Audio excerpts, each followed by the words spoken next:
But with all that said, been by far the toughest thing I've walked through, and I'm still walking through it, obviously. But there's no doubt in my mind the way my life is today and kind of where I've been able to go professionally and what I've been able to do just around my whole life structuring it, I think is a big result of what I walked through. I was able to walk through that, and I know today like there's nothing I can't get through.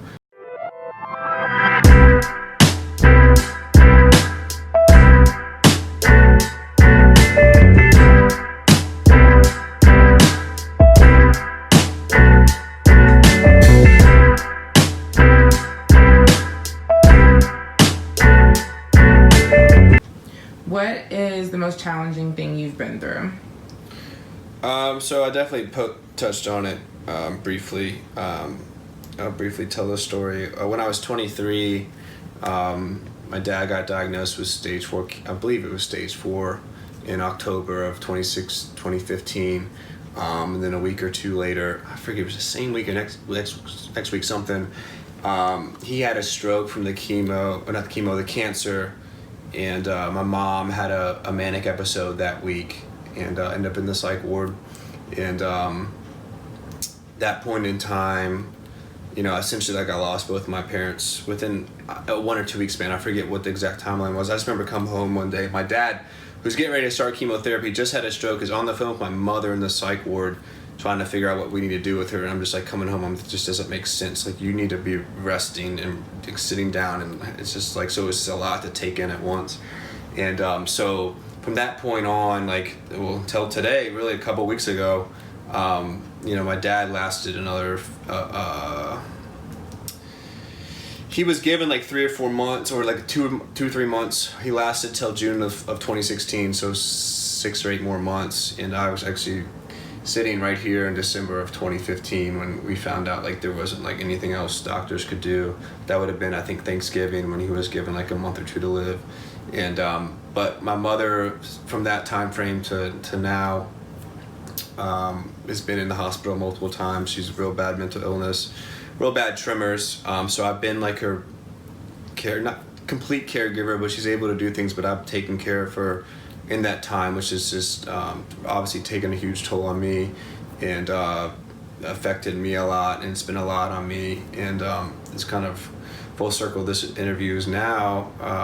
I was in Europe 2 weeks ago, not 2 weeks ago, I was there, but I just got back on Sunday, 3 days ago, so I was trying to get back to it. And we moved, my sister, I talked to her on the phone on a Sunday when I was in Barcelona, and we moved her out to Ohio. It was something we were planning on doing next month, but just like that, it's kind of just, we moved her, and so I came home on Monday, and it's kind of all over, not all over, but I don't have to take care of her anymore. So that kind of 3.5 years of me taking care of her just ended.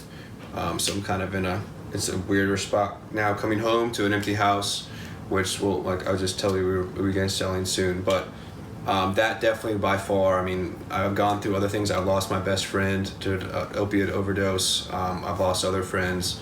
I lost my cat that I had for 16 years. 6 weeks to the day after my dad died. I think when that happened, I was a lot more unaccepting of life than when my dad passed away, because I just couldn't deal with all this crap going on all at once. Like, I was 23. I don't even think I still realized how unique that was and how big of a deal that is. A friend of mine was telling me the other day, like, she was like, you don't realize how tough that was.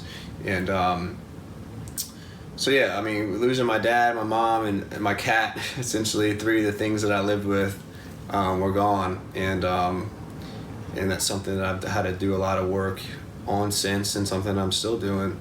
But with all that said, been by far the toughest thing I've walked through, and I'm still walking through it, obviously. But there's no doubt in my mind the way my life is today and kind of where I've been able to go professionally and what I've been able to do just around my whole life structuring it, I think is a big result of what I walked through. I was able to walk through that, and I know today like there's nothing I can't get through and grow through it. And thank God I never quit on myself or quit on anything I was doing, because I definitely would have regretted that at this point in my life. So I look at those situations that I went through as kind of how they helped me to get, it sucked. There were plenty of nights when I'd be upstairs and the hustle and bustle of the day, I lay down and then I would just cry myself to sleep because there'd just be so much emotional pain.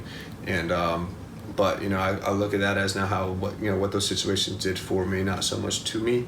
I wish every day my dad was here. I wish I still have my mother, and hopefully now that she's in a facility, we can get some of her life back. We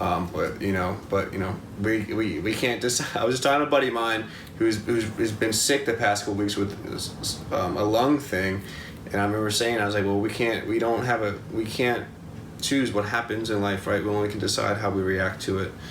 So that's something that I try to continuously remind myself, like, things are gonna happen, great things are gonna happen, shitty things are gonna happen, everything in between. But how you react to it is how kind of you'll be determined. So it's kind of like the short version of that whole story.